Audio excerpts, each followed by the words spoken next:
দেখো এইখানে যে কোশ্চেন দেখো, সায়েন্সের ফার্স্ট কোশ্চেন এখানে কী করে দেখো, মৌল। মৌল মানে কী জিনিস? মৌল হচ্ছে, আচ্ছা তার আগে বলে নিই, সায়েন্সের পুরো আজকে একদম একটা জিস্ট তৈরি করেছি, এদিক দিয়ে ওদিক দিয়ে নিয়ে সুন্দর করে তৈরি করার চেষ্টা করেছি নিজের থেকেও দিয়ে, একটা কম্প্যাক্ট যেগুলো আসে পরীক্ষায়, হ্যাঁ সেই টাইপগুলোই কিন্তু আজকে আলোচনা হবে। চলো, তো এখন দেখো বলছে মৌল। মৌল মানে কি? যাদের একটিমাত্র পরমাণু বিশিষ্ট, একটিমাত্র পরমাণু বিশিষ্ট যেগুলোকে মৌল বলে। যেমন বলতে পারি হাইড্রোজেন, অক্সিজেন, তারপরে হিলিয়াম, এইগুলো সব কি আছে। তো এই রকম কতগুলো মৌল পর্যায় সারণীতে নাম শুনেছো। এই পর্যায় সারণী কি? মেন্ডেলিপের পর্যায় সারণী, তাই না? পড়েছি কিন্তু আমরা মেন্ডেলিপের পর্যায় সারণী। তো মোট 118টা মৌল আছে। কি কটা মৌল আছে? মোট 118টা। তার মধ্যে প্রকৃতিতে কটা পাওয়া যায়? 94টা। তাহলে বাকি 24টা পাওয়া যাচ্ছে কি কোথায়? পরীক্ষাগারে প্রস্তুত করা, বিজ্ঞানীরা পরীক্ষাগারে প্রস্তুত করে। তাহলে দেখো মৌল কটা আছে? 118টা। তার মধ্যে 94টা হচ্ছে প্রাকৃতিক, আর বাকি 24টা হচ্ছে পরীক্ষাগারে প্রস্তুত। Very good. দেখো এইবার ধাতুর দিকে যদি যাই আমরা, ঘরের উষ্ণতায় গ্যালিয়াম এবং সিজিয়াম দুটি মৌল কী হয়? তরল অবস্থায় থাকে। তাহলে যদি বলে কোন মৌল ঘরে উষ্ণতায় তরল অবস্থায় থাকে, কী অ্যান্সার হয়ে যায় তাহলে? হ্যালো, শোনা যাচ্ছে তো নাকি? গ্যালিয়াম এবং সিজিয়াম, মনে রাখবে। তারপরে নেক্সট দেখো, ঘরে উষ্ণতায় তরল থাকে যারা, কি থাকে? তরল ধাতু, এগুলো দেখো তরল থাকে, দেখো পারদ ও ব্রোমিন। এইখানে প্রশ্ন আসে কি, যে তরল ধাতু, দেখো পরে আসছে হয়তো, তরল ধাতু, এই যে তরল ধাতু কোনটা? পারদ। ভেরি ভেরি ইম্পর্ট্যান্ট, পরীক্ষায় অনেকবার এসছে। আচ্ছা, পারদের আকরিকের নাম কি?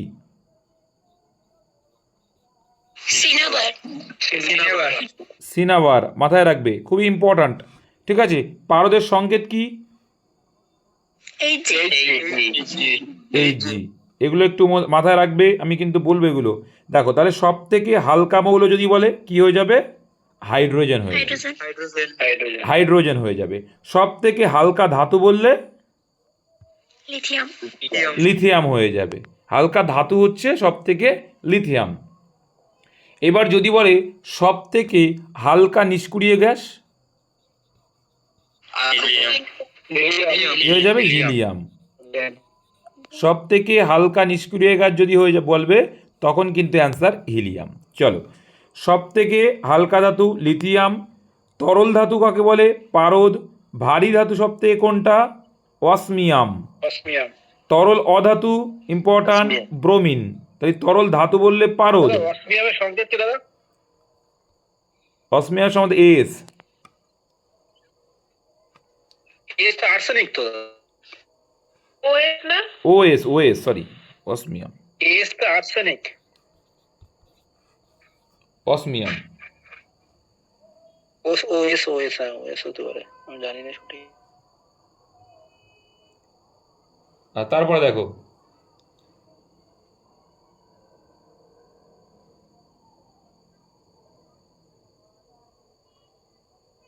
তারপরে কি আছে? প্রত্যেকটা লেখা আছে, তার আমি দেখে নিই, চাপর দেখে নিই।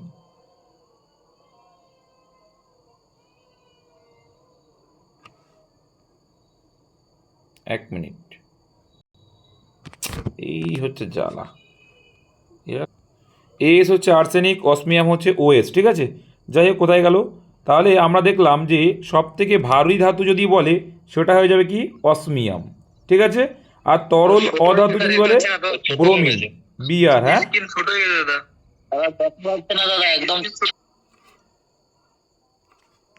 আচ্ছা, তাহলে তরল অধাতু হচ্ছে ব্রোমিন। ঠিক আছে, এবার এখানে দেখো আয়োডিন হচ্ছে সব থেকে ভারী অধাতু। তাহলে ভারী ধাতু বললে ওএস মানে অসমিয়াম পেলাম, আর আয়োডিন কি? সব থেকে ভারী অধাতু যদি বলে, এটা হচ্ছে আয়োডিন। এবার দেখো লিথিয়াম, সোডিয়াম, পটাশিয়াম, এই ধাতুগুলো হচ্ছে নরম। আমরা সাধারণত কি জানি? ধাতু মানে কি হয়? কঠিন। কিন্তু এরা হচ্ছে নরম, ছুরি দিয়ে দাগ কাটা যায়, আর এদের আপেক্ষিক গুরুত্ব একের থেকে কম। তার মানে তার জন্য দেখো এরা পরীক্ষায় কিন্তু আসে এরকম, যে ছুরি দিয়ে দাগ কাটা যায়, বা নরম ধাতু কোনগুলো? তখন হবে লিথিয়াম, সোডিয়াম, পটাশিয়াম, এইগুলো। ঠিক আছে, আর্সেনিক ও অ্যান্টিমনি, এদেরকে কি বলে? ধাতুকল্প বলে। তাহলে ধাতুকল্প কোনগুলো? আর্সেনিক, অ্যান্টিমনি, এইগুলো। নেক্সট বলছে নিষ্ক্রিয় মৌলগুলি হলো কি কি? হিলিয়াম, নিয়ন, আর্গন, ক্রিপ্টন, জেনন, রেডন, তোমরা জানো। আর এই গ্যাসগুলোকে কি বলে? নিষ্ক্রিয় মৌলগুলোকে কি বলে? নোবেল গ্যাস বলে। আধুনিক পর্যায় সারণীতে 18 নম্বর স্থানে রয়েছে, আর মেন্ডেলিভের 0 নম্বরে ছিল, শূন্যতে ছিল, তাই না? আচ্ছা, ভূপৃষ্ঠে পাওয়া যায় কোনটা? মানে বাইরে যারা থাকে না, তাহলে ভূপৃষ্ঠে থাকে কিন্তু রেডনটা থাকে ভূপৃষ্ঠে। রেডন সবচেয়ে ভারী। ঠিক আছে, আর রেডন সব থেকে ভারী, এই জন্য কিন্তু বাইরে পাওয়াই যায় না বলতে গেলে চলে। ঠিক আছে, আর সব থেকে বেশি পরিমাণে নিষ্ক্রিয় গ্যাস কোনটা পাওয়া যায়? সেটা হয়ে যাবে কিন্তু আর্গন। সব থেকে বেশি পরিমাণে কি থাকে নিষ্ক্রিয় গ্যাস? আর্গন। আর মাথায় রাখবে, ভূপৃষ্ঠে কোন মৌল যদি বেশি পাওয়া যায় বলে, কি হবে অ্যান্সার?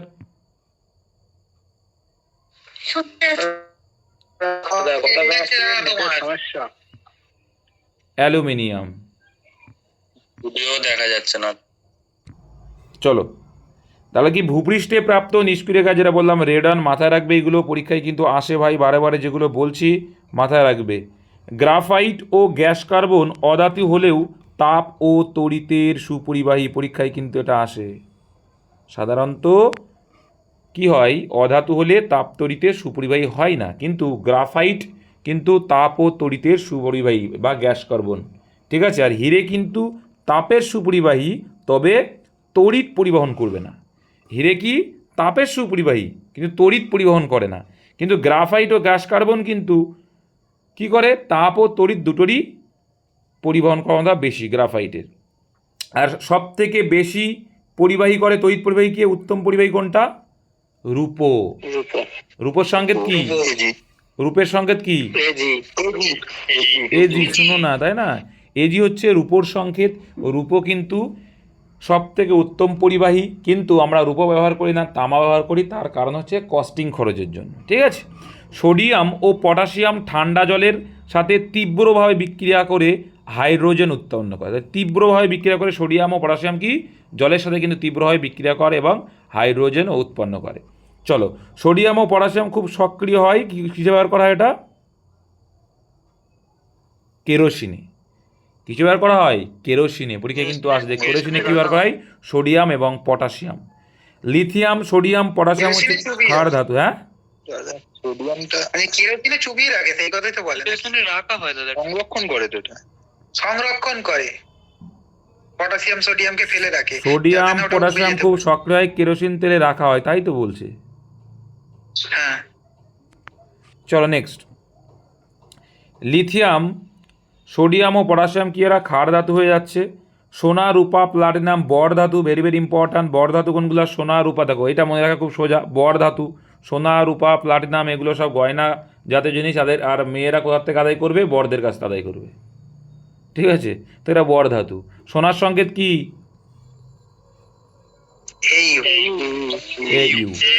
Very good. চলো, তড়িৎ ধনাত্মক অধাতু, এগুলো একটু মাথায় রাখবে, ভুলাবে না কিন্তু। তড়িৎ ধনাত্মক অধাতু যদি হলে হাইড্রোজেন হচ্ছে তড়িৎ ধনাত্মক, কিন্তু এটা। আর সবচেয়ে তড়িৎ ধনাত্মক মৌল যদি বলে, এইটা অতটাও ইম্পর্ট্যান্ট না হলে এটা ইম্পর্ট্যান্ট, যে সবচেয়ে তড়িৎ ধনাত্মক মৌল, অ্যান্সার সিজিয়াম। আর এইটা তো অনেকবার পরীক্ষায় এসছে, তোমরা জানো, অনেকবার পরীক্ষায় এসছে এটা, যে কি সবচেয়ে তড়িৎ ঋণাত্মক মৌল। এটা কিন্তু পরীক্ষায় অনেকবার এসছে, যে সবচেয়ে তড়িৎ ঋণাত্মক মৌল যদি কোনটা হবে, অ্যান্সার হয়ে যাবে কিন্তু ফ্লোরিন। অর্ধ পরিবাহী কি হবে? Silicon, germanium. সিলিকন, জার্মেনিয়াম অর্ধ পরিবাহী। এটা পুরোটা পরিবাহী নয়, অর্ধ পরিবাহী। চলো নেক্সট। হ্যালোজেন মৌল কোনগুলোকে বলে? হ্যালোজেন মৌল বলছে যেগুলো দেখবে, ওই ক্লোরিন, ব্রোমিন, আয়োডিন, এইগুলো। হ্যাঁ, ক্লোরিন, ব্রোমিন, আয়োডিন, এগুলোকে বলছে হ্যালোজেন মৌল। হবে। হচ্ছে প্রকৃতিতে সব থেকে বেশি পরিমাণে পাওয়া যায়, যেটা একটু আগেই বলছিলাম, কি পাওয়া যায় সব থেকে বেশি? অ্যালুমিনিয়াম পাওয়া যায়। প্রকৃতিতে সব থেকে বেশি যদি পাওয়া যায়, সেটা হচ্ছে অ্যালুমিনিয়াম। জলে ভাসে, সোডিয়াম কি জলে ভাসে। হীরক কঠিনতম পদার্থ সব থেকে, তোমরা সবাই জানো হীরক কি। আচ্ছা, হীরক কার রূপভেদ বলো তো? কার্বনের রূপভেদ। ঠিক আছে, হীরক। চলো বলো, নরম ধাতু কি হবে? নরম ধাতু বলে আসলাম যে ভাই, সোনা। নরম ধাতু সোনা নয়, কি বলে আসলাম? লিথিয়াম, সবচেয়ে ভঙ্গুর ধাতু সোনা। লিথিয়াম, কি বলে আসলাম? আচ্ছা, ভঙ্গুর ধাতু কোনটা? সোনা। ভঙ্গুর ধাতু বিসমাথ, বিসমাথ, ভঙ্গুর ধাতু বিসমাথ। নমনীয় ধাতু হচ্ছে সোনা।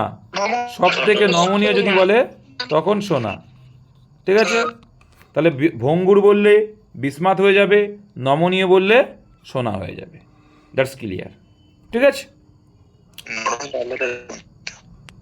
চলো। মুক্তার প্রধান উপাদান কি? যারা এসআইয়ের করেছিলে সেখানে এগুলো করিয়েছিলাম। মুক্তার প্রধান উপাদান হচ্ছে ক্যালসিয়াম কার্বনেট, যার সংকেত কি? CaCO3। চুনি, নীলকান্ত মণির রাসায়নিক নাম কি? Aluminium oxide. কি?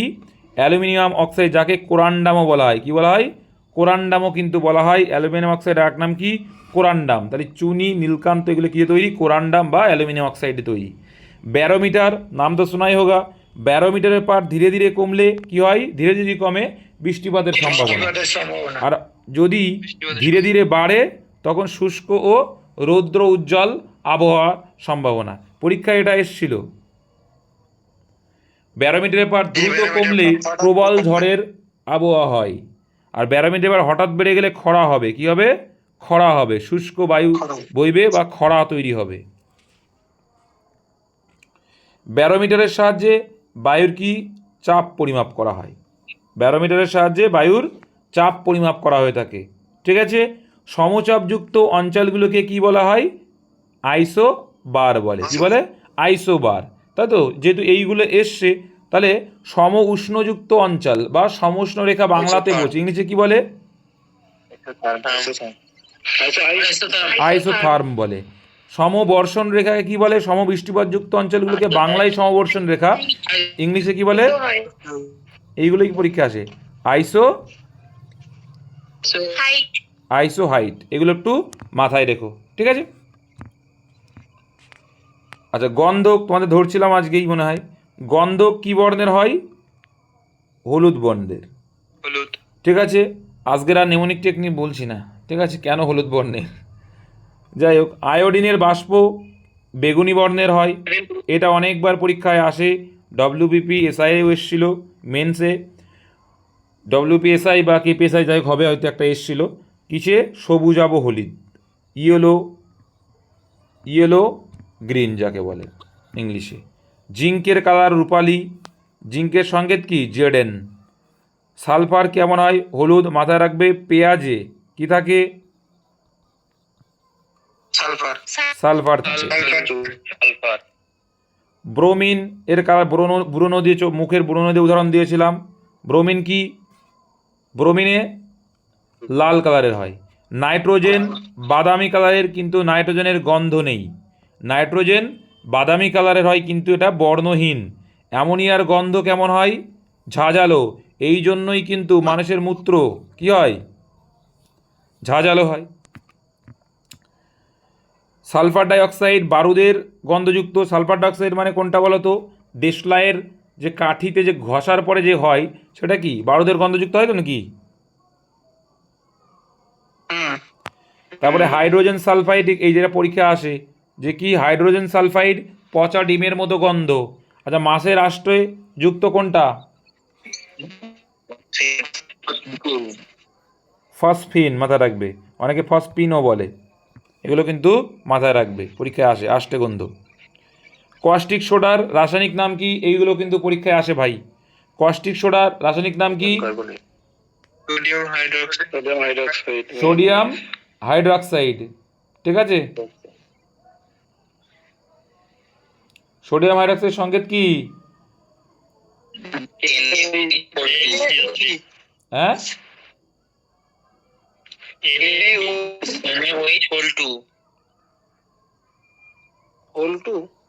NaOH হোল 2 সোডিয়াম হাইড্রোক্সাইড, তাই তো? ঠিক আছে, ঠিকই বলেছি। সোডিয়াম হাইড্রোক্সাইড আর ক্যালসিয়াম হাইড্রোক্সাইড তাহলে কী হবে? CaOH হোল 2 হবে। যাই হোক, পরে আসছে সেটা। কাপড় কাঁচা সোডার সংকেত কি? রাসায়নিক নাম কি? Sodium carbonate. মনে রাখবে এগুলো। সোডিয়াম কার্বনেট সংকেত কি তাহলে? সোডিয়াম মানে Na, সোডিয়াম কার্বনেট যখন হচ্ছে Na2CO3, Na2 NaCO3 10H2O। কোথায় কি বলছে এটা?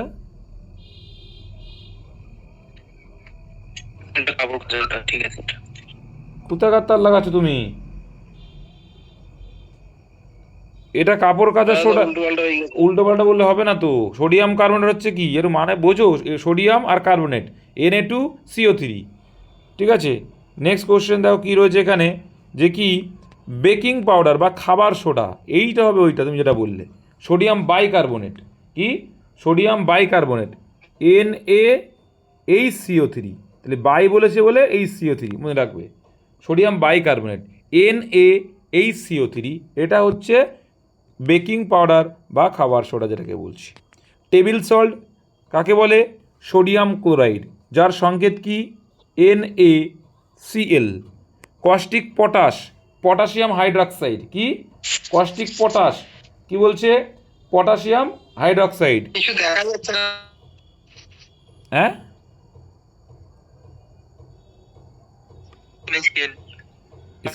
শুরু হয়ে গেল। চলো তাহলে টেবিল সল্ট যেটা বললাম NaCl, তাহলে কস্টিক পটাশের সংকেত কি? KOH। Caustic, caustic potash, potassium hydroxide, KOH, হ্যাঁ KOH। আচ্ছা পোরাচুন ক্যালসিয়াম অক্সাইড, ক্যালসিয়াম অক্সাইডের সংকেত কি হবে? CaO। কস্টিক পটাশ আর কস্টিক সোডা দাদা একই জিনিস, মানে সোডিয়াম হাইড্রোক্সাইড আর পটাশিয়াম হাইড্রোক্সাইড। তা কস্টিক পটাশ যদি KOH হয়, তাহলে সোডিয়াম হাইড্রোক্সাইড হবে কি NOH হবে না? কোনটা? উল্টো করলে ওগুলো কথা, এর আগে sodium hydroxide NaOH। Sodium hydroxide হবে NaOH, NaOH। হ্যাঁ, তোমার বললাম, তুমি বললে OH করলে, ওই যে আগে যেটা প্রিভিয়াস। কোনটা কোনটা দাও দেখি, হবে বলে দিচ্ছি। আগের একটা ছিল, এই দেখো এই দেখো। ও সোডিয়াম হাইড্রক্সাইড, কষ্টটা দেখো, ঠিক আছে NaOH হবে। NaOH। এই তোমাদের কথা শুনতে পাচ্ছি না আমি। আমরাও কিছু কিছু শুনতে পাচ্ছি না দাদা তোমার কথা।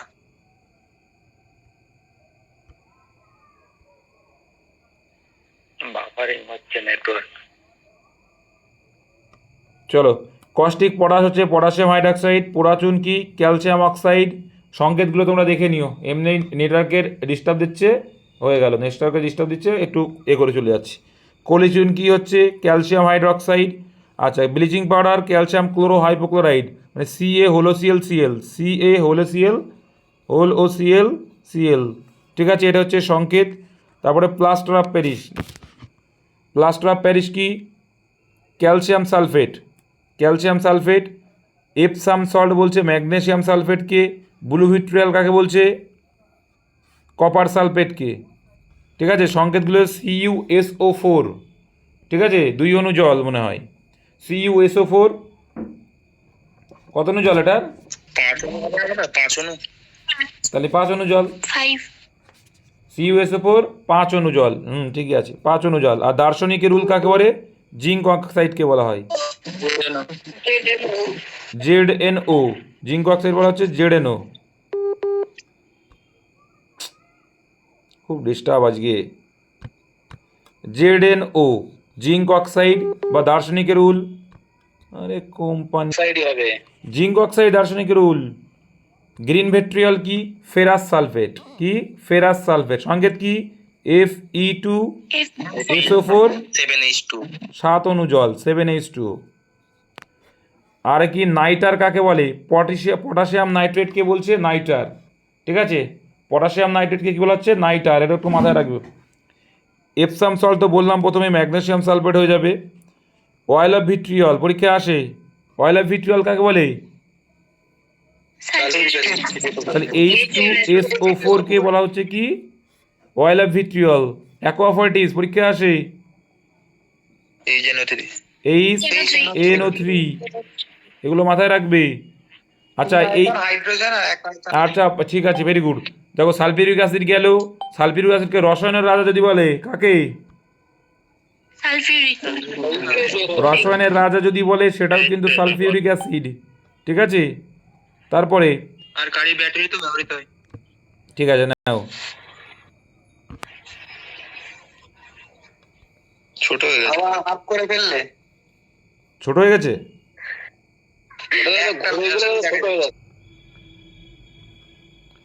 দেখো তাহলে এইখানে মিউরেটিক অ্যাসিড কাকে বলছে, লঘু হাইড্রোক্লোরিক অ্যাসিড। তো হাইড্রোক্লোরিক অ্যাসিডের সংকেত কি, HCl। ঠিক আছে, ভিনিগার হলো অ্যাসিটিক অ্যাসিডের জলীয় দ্রবণ।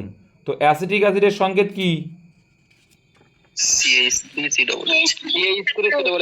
CH3COOH। এটা হচ্ছে অ্যাসিটিক অ্যাসিডের সংকেত, যা মাছ মাংস সংরক্ষণে কিন্তু ব্যবহার করা হয়ে থাকে। তারপর এখানে একটা পরীক্ষা আসে দেখবে যে মেথিলেটের স্পিড হলো, এটা মেথিলেটের স্পিড কি হলো 95%। আচ্ছা থাকলে অ্যালকোহল এর জলীয় দ্রবণে কি করা আছে, এবং এর সাথে মিথাইল অ্যালকোহল ন্যাপথাপিরিডিন মিশিয়ে প্রস্তুত করা হয়। 5 আয়তন জল হয় এটা, আর 95% আচ্ছা ঠিকই আছে, অ্যালকোহল আর 5 আয়তন জল মিলিয়ে তোমার তৈরি করা হচ্ছে। কলিচুন কি, ক্যালসিয়াম হাইড্রক্সাইড, আগেই বললাম। নাইট্রোজেন ঘটিত অজৈব সার যদি বলে, একটা হচ্ছে জৈব আর একটা হচ্ছে অজৈব। অজৈব যদি বলে অ্যামোনিয়াম সালফেট, অজৈব যদি বলে অ্যামোনিয়াম সালফেট, NH4 2SO, তাই তো। NH4 সংকেতটা না মনে রাখলেও হবে, কিন্তু নাইট্রোজেন যদি অজৈব সারের নামটা মনে রাখবে যে অ্যামোনিয়াম সালফেট। আর যদি বলে জৈব সার, নাইট্রোজেন ঘটিত জৈব সার হয়ে যাবে কি ইউরিয়া। ইউরিয়ার সংকেতটা কিন্তু আসতে পারে এইবার, হবে কি CONH2 CONH2 হচ্ছে তোমার ইউরিয়ার কিন্তু সংকেত। যেটা কালাজ্বর, ঘুমের ওষুধ, ফর্মালডিহাইড, রেজিন প্রস্তুতিতে ইউরিয়া ব্যবহার করা হয়ে থাকে। ফায়ার আইস কাকে বলে, ফায়ার আইস কাকে বলে, মিথেন হাইড্রেটকে। ফায়ার আইস কাকে বলছে, মিথেন হাইড্রেট। আচ্ছা মিথেন হাইড্রেটের সংকেত কি, কে বলতে পারবে? মিথেন হাইড্রেটের সংকেত ভেরি গুড, 4CH4, তারপরে 23 অণু জল, কত 23 অণু জল, 23H2, একদম 4CH4 23H2O। যারা সায়েন্সে তারা সাড়া দাও। অ্যালুমিনিয়ামের প্রধান আকরিক পরীক্ষা আসে ভাই, আকরিক থেকে। অ্যালুমিনিয়ামের প্রধান আকরিক কি, বক্সাইট, মাথায় রাখবে, এখন কিন্তু এই টাইপগুলো আসছে। ম্যাগনেসিয়ামের প্রধান আকরিক কার্নালাইট, ডলোমাইট, ঠিক আছে, কার্নালাইট, ডলোমাইট। জিঙ্কের প্রধান আকরিকের নাম জিঙ্ক ব্লেন্ড, ক্যালামাইনটা ভালো করে মনে রাখবে, আর জিঙ্কাইট, ক্যালামাইনটা পরীক্ষায় আসে।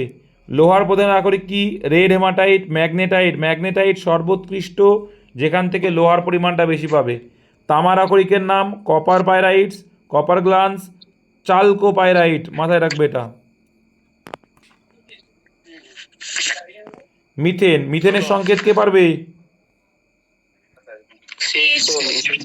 মিথেনের সংকেত হচ্ছে CH4, যেটাকে কি বলা হচ্ছে, কি বলা হয়, মার্স গ্যাস বলা হয়। ঠিক আছে, আলেয়া এর কারণেই হয়, এটা একটু মাথায় রাখবে। আর মার্স গ্যাস লেখা আছে এটি পচা জলভূমি থেকে উৎপন্ন হয়। একে উত্তপ্ত করলে কার্বন পাওয়া যায়, যাকে কার্বন ব্ল্যাক বলে। সাপার কালিতে এটা কিন্তু ব্যবহার করা হয়। আর ইথিলিন রয়েছে, ইথিলিনের সংকেত কি, C2H4 হচ্ছে তোমার অ্যাসিটিলিন, C2H4, হ্যাঁ, ইথিলিন হচ্ছে C2H4 সংকেত। আর এই ইথিলিন গ্যাসকে মাস্টার্ড গ্যাস বলা হয়, কি বলা হয়, মাস্টার্ড গ্যাস বলা হয়। কি কাজে ব্যবহার করছে, কাঁচা ফল পাকাতেও সংরক্ষণ করতে কিন্তু ইথিলিন ব্যবহার করা হয়ে থাকে। অ্যাসিটিলিনের সংকেত কি, C2H2। এটা কি অক্সি অ্যাসিটিলিন শিখা, ঝালাইয়ের কাজে ব্যবহার করা হয়। কোন কাজে, ঝালাইয়ের কাজে। তারপরে এলপিজির ফুল ফর্ম কি, লিকুইফাইড পেট্রোলিয়াম গ্যাস। কি, লিকুইফাইড পেট্রোলিয়াম গ্যাস। এর প্রধান উপাদানটা কি হচ্ছে বিউটেন, তাছাড়াও কি প্রোপেন আর বিউটেনও কিন্তু থাকে। প্রোপেন ও বিউটেনও কিন্তু অপশন থাকলে এটা অ্যান্সার করবে। Propane butane. এখানে একটা কোশ্চেন থাকে লাইটার, লাইটারে কি থাকে? বিউটেন। মাথায় রাখবে এগুলো। আচ্ছা, এতে দুর্গন্ধযুক্ত মিথাইল বা ইথাইল মার্কাপটান, ইথাইল বা মিথাইল মার্কাপটান মেশানো থাকে। অ্যাকচুয়ালি কিন্তু এলপিজির কোনো গন্ধ নেই, বুঝতে পেরেছো? যাতে লিক করলে আমরা বুঝতে পারি তার জন্যই কিন্তু এই দুর্গন্ধযুক্ত মিথাইল বা ইথাইল মার্কাপটান ইউজ করা হয়। সিএনজি কম্প্রেস ন্যাচারাল গ্যাস, তার মানে কি এই গ্যাসটা চাপ প্রয়োগ করে সিলিন্ডারে ভরা হয়, তাই এটা CNG compress natural gas. PVC পরীক্ষায় আসে, পিভিসি মানে প্লাস্টিক, মাথায় রাখবে। পিভিসি কোথায়? প্লাস্টিক তৈরিতে। তাহলে পিভিসির ফুল ফর্ম পলিভিনাইল ক্লোরাইড, অনেকবার পরীক্ষা এসছে। আর এর মনোমারের নামটাও আসে কি? ভিনাইল ক্লোরাইড, নামের সঙ্গে জড়িত। পলিভিনাইল ক্লোরাইড যেটা প্লাস্টিক শিল্পে ব্যবহৃত হয়, ঠিক আছে? আর পলিভিনাইল ক্লোরাইডের মনোমার যদি বলে হয়ে যাবে ভিনাইল ক্লোরাইড। আচ্ছা, নাইট্রাস অক্সাইডকে কি বলা হয়?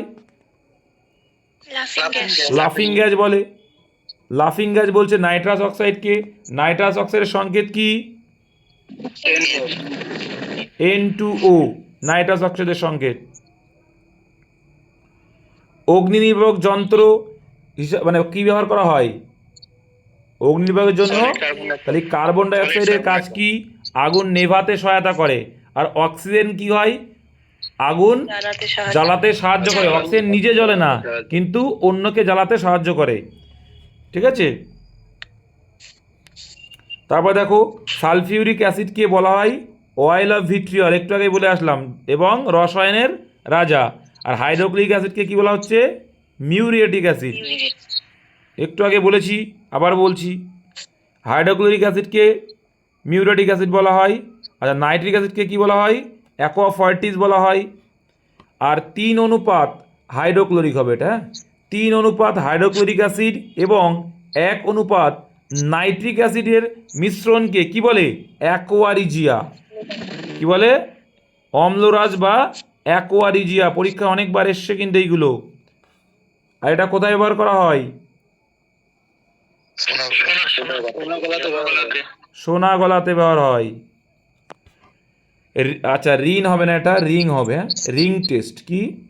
রিং বা বলাই পরীক্ষার মাধ্যমে নাইট্রিক অ্যাসিডের শনাক্তকরণ করা হয়। আর স্পর্শ পদ্ধতিতে কি? সালফিউরিক অ্যাসিডের শনাক্তকরণ হয়। এইগুলো হয় একটু মনে রাখবে, পরীক্ষা এখান থেকে কোশ্চেন তৈরি হয়।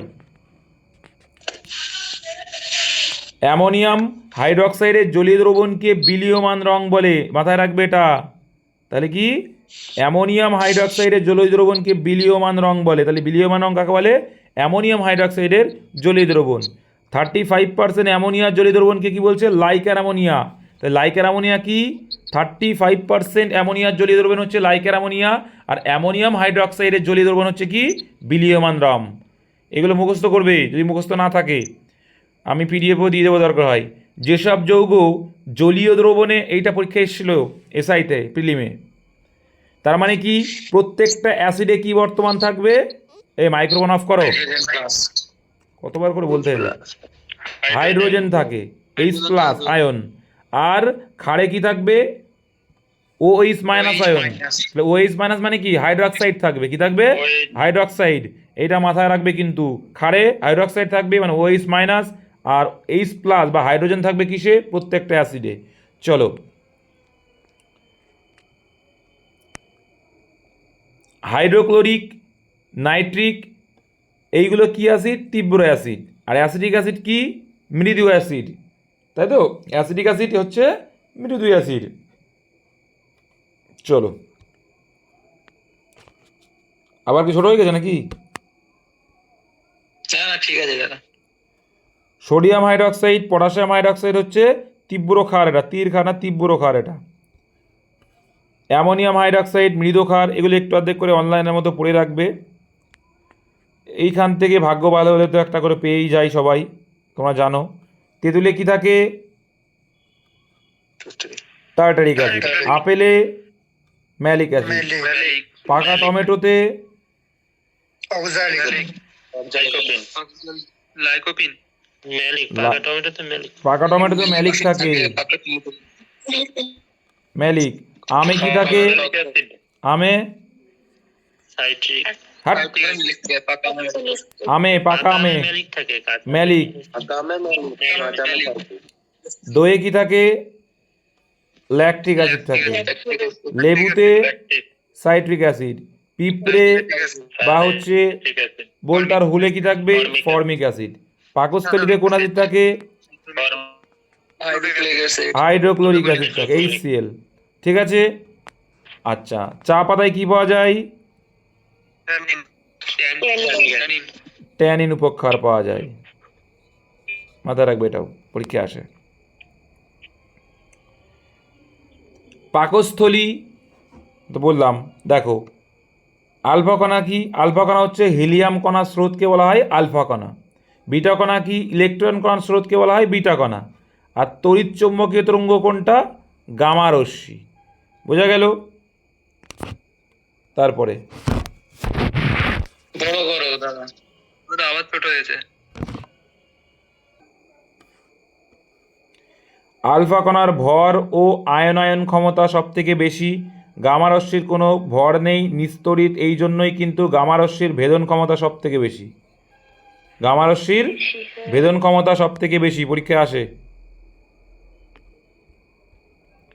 ওই যে বলেই দিয়েছি। কোনো মৌলের উপস্থিতি ইলেকট্রন বা প্রোটন সংখ্যাকে ওই মৌলের পরমাণু ক্রমাঙ্ক বলে। যাই হোক, প্রোটন ও নিউট্রন সংখ্যা সমষ্টিকে কি বলে? ভর সংখ্যা, তাই তো? ভর সংখ্যা বলে। যেমন একটা উদাহরণ যদি দিই,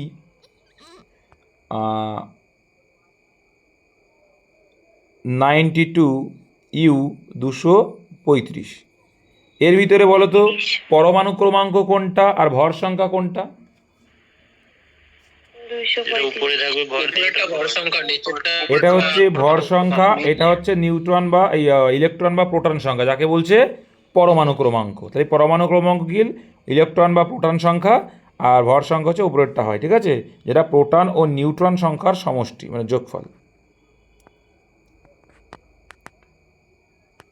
যেসব মৌলের পরমাণু ক্রমাঙ্ক একই কিন্তু ভর সংখ্যা আলাদা, তাহলে পরমাণু ক্রমাঙ্ক মানে কোনটা? নিচের পার্টটা, তাই না? একই হবে কিন্তু ভর সংখ্যা মানে উপরেরটা আলাদা হবে, সেটাই কি বলছে? আইসোটোপ। অ্যাজ পার এক্সাম্পল যদি দিই, আচ্ছা অক্সিজেনটাই দিই, 8O16, 8O17। তার মানে দেখা যাচ্ছে কি আইসোটোপের ক্ষেত্রে পরমাণু ক্রমাঙ্ক একই থাকছে কিন্তু ভর সংখ্যা চেঞ্জ হচ্ছে। আর যাদের পরমাণু ক্রমাঙ্ক আলাদা, পরমাণু ক্রমাঙ্ক না উপরেরটা আর কি, ঠিক আছে, আলাদা, কিন্তু কিন্তু ভর সংখ্যা এক, ভর সংখ্যা নিচেরটা এক হবে। যেমন কার্বন, ভর সংখ্যা। ঠিক আছে।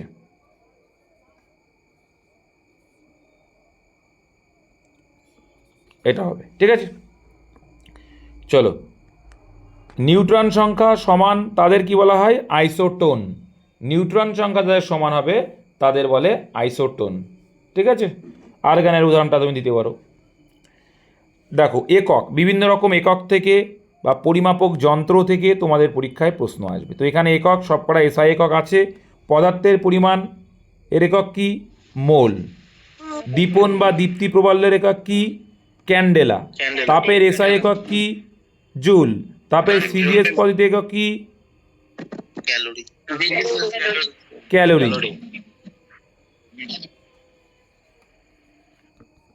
আচ্ছা, তাহলে তাপমাপক যন্ত্রের নাম কি? ক্যালোরিমিটার হয়ে যাবে। তারপর তাহলে ডিগ্রি সেলসিয়াসটা কাকে বলে? তাপমাত্রা। ভাই, ওটা তাপমাত্রা। তাপ আলাদা, তাপমাত্রা আলাদা। তাপ প্রয়োগের ফলে তোমার দেহে একটা যেটা তৈরি হলো ওটা উষ্ণতা, বুঝতে পেরেছ? তাপ আলাদা। এককটা কোনটা? তাপের একক জানো না? কেলভিন, এসআই একক। কেলভিন আর ডিগ্রি সেন্টিগ্রেড হচ্ছে কিসে? সিজিএস পদ্ধতিতে। আর এফপিএস পদ্ধতিতে ডিগ্রি ফারেনহাইট। আচ্ছা, ফারেনহাইট যেটা, বলের এসআই একক কি? নিউটন। সিজিএস পদ্ধতিতে টাইম। কার্যর এসআই একক জুল। আর সিজিএস পদ্ধতিতে পরীক্ষায় একটা কোশ্চেন এসেছিল যে কোনটির একক জুল নয়, তাই দেখতে পেলাম যে তাপের এসআই একক কি? জুল। কার্যের এসআই একক কি? জুল। শক্তির এসআই একক কি? জুল। এটা কিন্তু পরীক্ষায় আসে।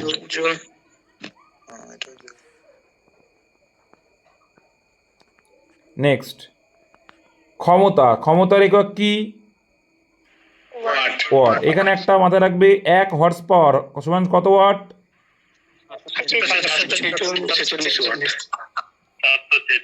এটা পরীক্ষায় আসে। তড়িৎ প্রবাহ মাত্রা একক কি? অ্যাম্পিয়ার। অ্যাম্পিয়ার। নাও আবার বেঁকে যাচ্ছে।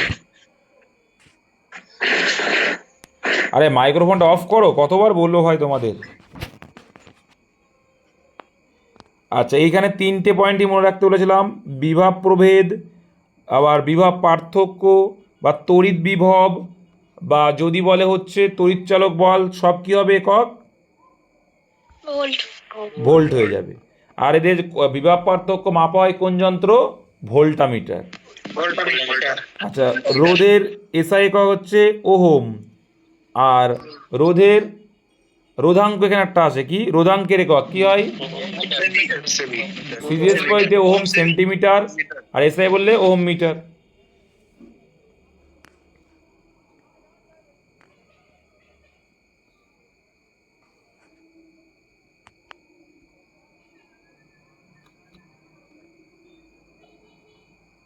নাও দেখো, মহাকর্ষীয় ধ্রুবক newton metre square per kg square মাপা হয়, অতটা ইম্পর্ট্যান্ট না। সার্বজনীন গ্যাস দ্রবক যেগুলোর একক জুল, মোল আর কেলভিন। ঠিক আছে। তারপরে পিএইচ স্কেলের সাহায্যে, আচ্ছা পিএইচ মানটা একটু আমি বলে দিই। আচ্ছা, এককগুলো আর কিছু বাকি আছে সেগুলোও কিন্তু পড়ে নেবে। ঠিক আছে। যেমন কোণের একক কি? কোণের একক রেডিয়ান। ঠিক আছে, এগুলোও পড়ে নেবে। যন্ত্র, যেমন চাপের একক কি আছে? চাপের এসআই একক আছে পাস্কেল। আরো কি আছে? বার একক দিয়ে প্রকাশ করা হয়, টর। এগুলো মাথায় রাখবে। আচ্ছা, পিএইচ মান যখন আসলো, তাহলে দেখো তোমরা পড়তে পড়তে বুঝতে পারছো যে কোথায় তোমার হচ্ছে না। যদি এককগুলো মুখস্থ না হয় আবার এককগুলো পড়বে। ঠিক আছে ভাই। দেখো, পিএইচ মান যদি মানে 7 প্রশমিত, যেটা 7 যদি হয় প্রশমিত, মানে জলকে ডিনোট করেই করা হয় অ্যাকচুয়ালি। তো 7-এর থেকে যখন কম হবে, 7-এর থেকে কম হবে মানে সেটা অ্যাসিড। আর পিএইচ মান যদি 7-এর থেকে বেশি হয় সেটা হবে ক্ষার। সফট ড্রিঙ্কে যেমন 2 থেকে 4 মানে এটা অ্যাসিড হয়ে যায়। লেবুতে 2.3 অ্যাসিড। তারপরে ভিনিগারে দেখো 2.4 থেকে 3.4, লালা রসে 6.5 থেকে 7.5, বৃষ্টির জল, এটা মাথায় রাখবে, হালকা অ্যাসিড থাকে। হ্যাঁ, 6 থাকে। আমাদের কান্নার জলে আর রক্তে সেম থাকে 7.4, সমুদ্র জলে 8.5, অত্যাধিক ক্ষার থাকে। আমাদের মূত্র, এটা সূত্র না, মূত্র 4.8 থেকে 8.4। আচ্ছা, পিতল, এবার দেখো শঙ্কর ধাতু থেকে এসছে। আচ্ছা, অ্যামালগাম কি? কে বলতে পারবে? এটা হচ্ছে ভারতের একটা সংখ্যা, ভারতের সংখ্যাকে অ্যামালগাম হচ্ছে কোনো ধাতুর সঙ্গে যখন পারদ মিশ্রিত হয়। কি? কোনো ধাতুর সঙ্গে যখন পারদ মিশ্রিত হচ্ছে। ঠিক আছে, পারদের ধাতু সংকার যাকে বলছে সেটা হচ্ছে অ্যামালগাম। কি হবে? অ্যামালগাম। Very good. পিতল বা বিরাস কি দিয়ে তৈরি? দেখো, পিতাজি, পিতে, আর তাতে হচ্ছে তামা, সেখানে 70% থাকে, আর এটা থাকে পার্সেন্টেজ, মনে রাখলে হবে, না রাখলে হবে। ব্রোঞ্জে কী থাকছে? কপার আর টিন, মানে তামা আর টিন থাকছে, পার্সেন্টেজটা এটা মনে রাখবে। বেল মেটাল বা কাঁসাতে কী থাকছে? কপার থাকছে 80%, টিন থাকে, এইটার জন্য মনে রাখবে, এই দুটো এই জন্যই আসে। ঠিক আছে, ব্রোঞ্জের ক্ষেত্রে তামার ভাগটা বেশি থাকে, আর মেটাল বা কাঁসাতে অপেক্ষাকৃত কম থাকে। গান মেটালে কি থাকে? কপার, টিন আর জিঙ্ক। জার্মান সিলভারে কপার, জিঙ্ক, নিকেল। ঠিক আছে,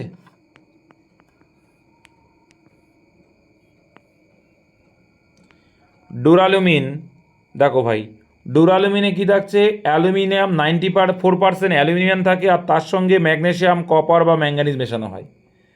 আর এই ডুরালুমিন কি হালকা অথচ শক্ত হওয়ার কারণে বিমানের কাজে ব্যবহৃত হয়, বিমানের কাঠামো তৈরিতে ব্যবহার করা হয়।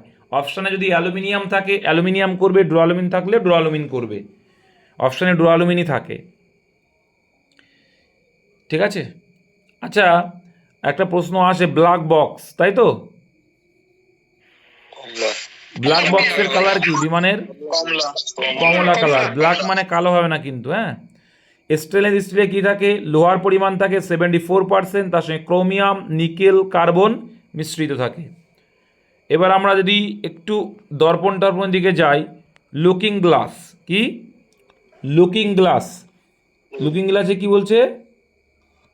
সমতল দর্পণ। সমতল দর্পণ। এটা দাদা উত্তল দর্পণ, উত্তল হবে না, অবতল হবে। উত্তল, উত্তল। অবতল হবে দাদা, অবতল। লুকিং গ্লাস হচ্ছে হেডলাইট, লুকিং গ্লাস নয় রে বাবা। এটা যেটা আয়না দিয়ে পেছনে দেখা যায়। হ্যাঁ, লুকিং গ্লাস বলে ওটাকে। উত্তল দর্পণ, আয়না, আয়না, সমতল দর্পণ। উত্তল দর্পণ। ঠিক আছে, সমতল দর্পণ থাকলে সমতল দর্পণ থাক, উত্তল দর্পণ থাকে। উত্তল, দেখো সমতল থাকলে সমতল করবে, না হলে উত্তল দর্পণ করবে। ঠিক আছে, ভিউ মিরার বা স্ট্রিট ল্যাম্প হচ্ছে উত্তল দর্পণ। সেলুন, দাঁতের চিকিৎসক, ঠিক আছে, টর্চ বা হচ্ছে হেডলাইট, গাড়ির হেডলাইট, এগুলো সব হচ্ছে অবতল দর্পণ। অবতল দর্পণ। মায়োপিয়া রোগটা কি?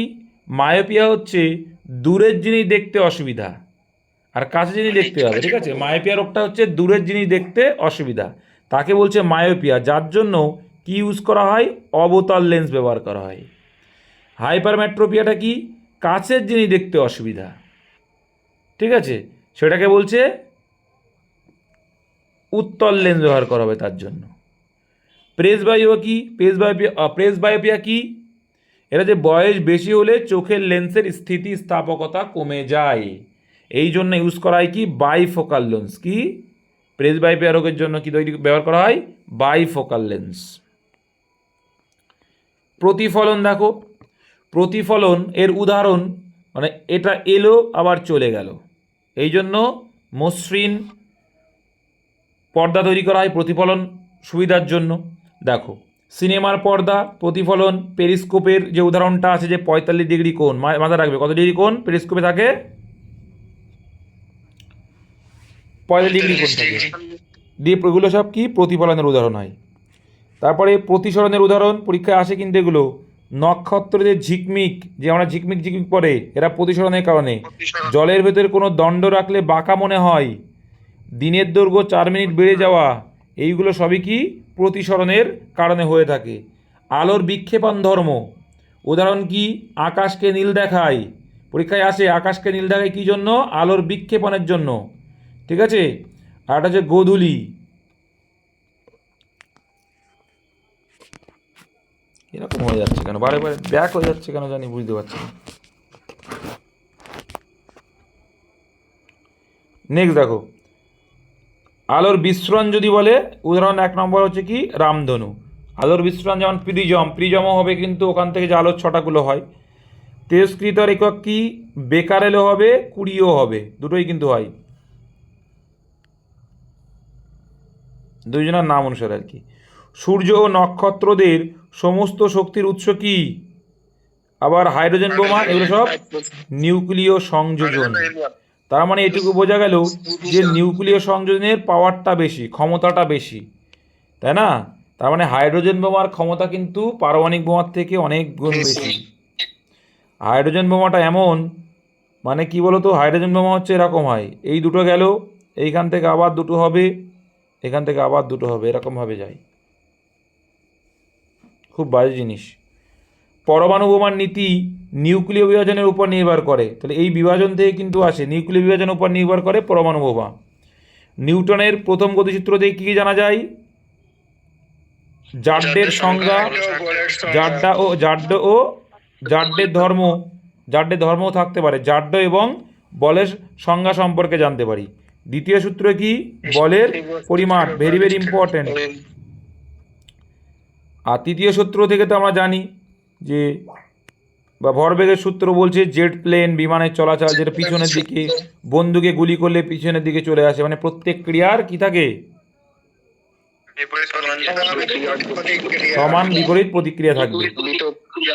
ফিউজ তার কি হয়? এটা টিন হবে রে বাবা, টিন ও সীসার সংকর ধাতু, ঠিক আছে? টিন ও সীসার সংকর ধাতু দিয়ে তৈরি হয় ফিউজ তার। বৈদ্যুতিক বাল্বের ফিলামেন্ট কি দিয়ে তৈরি হয়? Very very important, tungsten. দেখো এর গলনাঙ্ক অনেক বেশি, এই জন্য কিন্তু ইউজ করা হয়। নাম শোনেনি টাংস্টেন? পরীক্ষা অনেকবার আসে এইসব কোশ্চেন।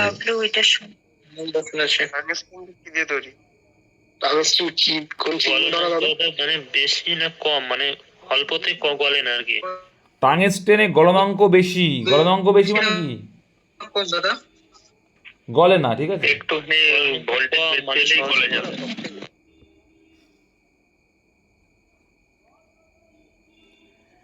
বৈদ্যুতিক হিটারে সাধারণত গলনাঙ্ক বেশি মানে সহজে বলবে না। হ্যাঁ, বৈদ্যুতিক হিটারে সাধারণত নাইক্রোম নামক একটি সংখ্যা ধাতু ব্যবহার করা হয়। এটা পরীক্ষায় আছে, বৈদ্যুতিক হিটারে কী ব্যবহার করা হয়? নাইক্রোম তার ব্যবহার করা হয়, যেটা নিকেল ও ক্রোমিয়ামের মিশ্রণ দিয়ে তৈরি, ঠিক আছে? বায়ু মাধ্যমে শব্দের বেগ পরীক্ষায় মানে এসেছিল 332 মিটার পার সেকেন্ড, ঠিক আছে? বায়ুকে দেখো শূন্য মাধ্যমে শব্দের বেগ 0, মানে শূন্য মাধ্যমে কিন্তু শব্দ চলতে পারে না। এই জন্যই কিন্তু চাঁদে কি হয়? পাশাপাশি থাকলেও কথা শোনা যায় না। আচ্ছা বলো দেখি, ঠিক আছে, জি এর মান সর্বাধিক কোথায়? মেরুতে হবে সর্বাধিক, আর শূন্য কোথায়? নিরক্ষীয় অঞ্চলে কম। কেন্দ্রে, পৃথিবীর কেন্দ্রে। এটা একটু মাথায় রেখো। কঠিন মাধ্যমে শব্দের বেগ কী হবে? সব থেকে বেশি হয়। শূন্য মাধ্যমে, দেখো শূন্য মাধ্যমে আলোর বেগ বেশি হবে। অবশ্যই যদি পাশে দেয়াল থাকে, দেয়ালকে ভেদ করে তো আলো যেতে পারে না, ফাঁকা হলে যেতে পারে, তাই না? এইভাবে মনে রাখবে। শব্দ তরঙ্গ কী ধরনের তরঙ্গ? অনুদৈর্ঘ্য তরঙ্গ। কিন্তু আলোক তরঙ্গ এটা কিন্তু চুম্বকীয় তরঙ্গ, এই জন্য এটা পরীক্ষা আসে। আলোক চুম্বকীয়ের মধ্যে পড়ে যায়, তির্যক চুম্বকীয় তরঙ্গ, ঠিক আছে? তির্যক চুম্বকীয়, ঠিক আছে?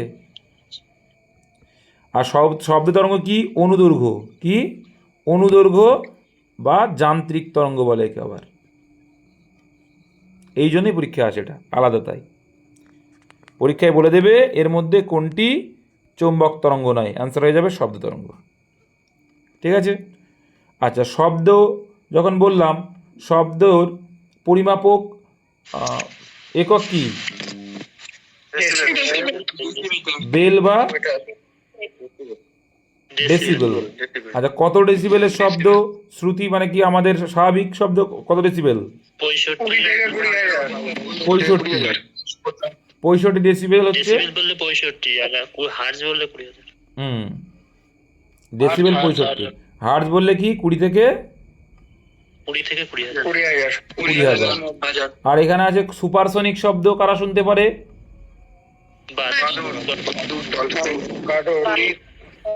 বাদরটা পরীক্ষায় বেশি আসে, ঠিক আছে? চলো একটু লিভারের দিকে যাবে এবার। লিভারের উদাহরণগুলো মুখস্থ করবে, অনেকগুলোই দিয়ে যার জন্য। দেখো প্রথম শ্রেণীর লিভার এর উদাহরণ কি? কাঁচি, দাড়িপাল্লা, পেরেক তোলার হাতুড়ি, ঢেকি, টিউবওয়েলের হাতল, বেলচা, কোদাল, সাঁড়াশি মুখস্থ করবে। আর প্রথম শ্রেণীর লিভারের যান্ত্রিক সুবিধা একের বেশিও হতে পারে, কমও হতে পারে, বা সমানও হতে পারে। দ্বিতীয় শ্রেণীর লিভারের উদাহরণ দেখো, ঠেলা গাড়ি, বোতল, ওপেনার বা যাকে সিপি বলছো, শাবল, জাতি, নৌকার দ্বার, এক চাকার হাতগাড়ি। মুখস্থ করবে কিন্তু উদাহরণগুলো। দ্বিতীয় শ্রেণীর লিভারের যান্ত্রিক সুবিধা সবসময় বেশি থাকে। তৃতীয় শ্রেণীর লিভার উদাহরণ কি? মানুষের, দেখো মানুষের যত অঙ্গের কথাই বলুক না কেন তৃতীয় শ্রেণীর লিভার, বারে বারে বলি। মুখের চোয়াল, মাছ ধরার চিমটা, মাল তোলার যে ক্রেন, পাউরুটি কাটার ছুরি, এইগুলো সব কি? তৃতীয় শ্রেণীর লিভার। তৃতীয় শ্রেণীর লিভারের যান্ত্রিক সুবিধা অলওয়েজ কম একের। এই ছিল লিভার টিভার গেল। আর কি আছে? মোটামুটি কভার করে দিস 50 মিনিটে। যেহেতু লেখা আছে ওই জন্য আজকে দ্রুত কভার হয়ে গেল, আর লেখা ছিল। লাইট গুলো একটু আলোচনা করে দাও। আচ্ছা, লাইটগুলো না কোনগুলো? সবুজ আচ্ছা, সবুজ আলো। আচ্ছা সবুজ আলো আচ্ছা ঠিক আছে, বলে দিই। আলোর ব্যাপারে দেখো, সব থেকে তরঙ্গ দৈর্ঘ্য যদি বলে বেশি কার? লাল আলো। দৈর্ঘ্য, তরঙ্গ দৈর্ঘ্য বেশি লাল আলোর। তাহলে লাল আলোর বিক্ষেপণ সব থেকে কম হবে। যার বিক্ষেপণ কম, বিক্ষেপণ মানে কি? চারিদিকে ছড়িয়ে ছিটিয়ে যাবে না। লেজার লাইটে লাল আলো থাকে দেখবা, তাহলে বিক্ষেপণ কম। সব থেকে বিক্ষেপণ কম বললে হবে কি? লাল আলো। আর দৈর্ঘ্য বেশি বললে লাল আলো। আর এর উল্টোটা হচ্ছে বেগুনি আলো। কি? বেগুনি আলো। বেগুনি আলো দৈর্ঘ্য সব থেকে কম, তার মানে বিক্ষেপণ কি হবে? বিক্ষেপণ বেশি হবে। Simple matter. এইখানটা থেকে পরীক্ষায় আসে। আর একটা পরীক্ষায় আসে যে কি? সবুজ পাতার ওপরে লাল আলো পড়লে কেমন দেখাবে? কালো। এটাও পরীক্ষায় আসে। ঠিক আছে। আচ্ছা, প্রাথমিক রং কোনগুলো? সবুজ নীল লাল। সুনীল। মাথায় রাখবে কি? সুনীল। এই তিনটের থেকে অনেকগুলো কালারই তৈরি করা যাবে, সবুজ, নীল আর লাল। ঠিক আছে। আর এমনি তো প্রিজমের যে বেনিয়া সহ কালার তো জানোই, যে কালারগুলো হয় রামধনুতে থাকে যে কালারগুলো, তাই না? সে তো জানোই সবাই। আর কিছু যন্ত্র, পরিমাপক যন্ত্রগুলোও মুখস্থ করবে। এখানে কয়েকটা বলেছি। আচ্ছা, তড়িৎ প্রবাহ মাত্রার অ্যাম্পিয়ার কোন যন্ত্রের সাহায্যে বলে? অ্যামমিটার নাকি? না না, অ্যাম্পিয়ার। অ্যামমিটার দিয়ে কি মাপা হয়? অ্যামিটারই হবে। তড়িৎ প্রবাহই মাপা হয় অ্যামিটার দিয়ে। তড়িৎ প্রবাহ মাত্রা। ঠিক আছে ভাই। আমি বলবো তো এই টাইপের কোশ্চেনগুলো কিন্তু থাকে। হ্যাঁ, তারপরে সিএফসি কোয়া থেকে নির্গত হয়। আচ্ছা, স্টোন ক্যান্সারের জন্য দায়ী গ্যাস। স্টোন ক্যান্সারের জন্য দায়ী gas sulphur dioxide. Sulphur dioxide, nitrogen dioxide, তাই তো? সালফার ডাইঅক্সাইড, নাইট্রোজেন ডাইঅক্সাইড, এটা হচ্ছে স্টোন ক্যান্সার বা অম্লবৃষ্টির জন্য দায়ী। কি? অম্লবৃষ্টি। এগুলো একটু মনে রাখবে। আর ফিজিক্স কেমিস্ট্রির থেকে আর কি কোশ্চেন হতে পারে? কোন চাপটা, কোনো চাপটা বাদ গেলেও? আলো আলো আরে আলো তো বললাম তো। ও আরে না, স্থিতিক তরঙ্গ এগুলো। আচ্ছা, আভ্যন্তরীণ পূর্ণ প্রতিফলনের উদাহরণ কি বলেছি? হ্যাঁ বললে তো। ছিল তো। অপটিক্যাল ফাইবার, মরুভূমির মরীচিকা। ঠিক আছে, তারপরে আমরা বলেছি। রাস্তায় যেতে যেতে যেটা হুম জল ফিউশন, নিউক্লিয়ার বিভাজন, এগুলো একটু ভালো করে বললাম রে ভাই, ফিউশন বিভাজন বললাম না? তুমি যেটা ইংলিশে বলছো ফিউশন, ফিউশন মানে কি? সংযোজন। কি? সংযোজন। সংযোজন কোথায়? সূর্য, নক্ষত্র, আর হচ্ছে হাইড্রোজেন বোমা। আর হচ্ছে ফিশন, নিউক্লিয়ার ফিশন। ফিশন মানে কি? বিভাজন, পারমাণবিক বোমা। বিভাজন। ঠিক আছে। দাদা, হুম। পাইপের মাধ্যমে উপরে জল ওঠে, এটা কি হবে? কিসের উদাহরণ হবে? মানে কি বলতে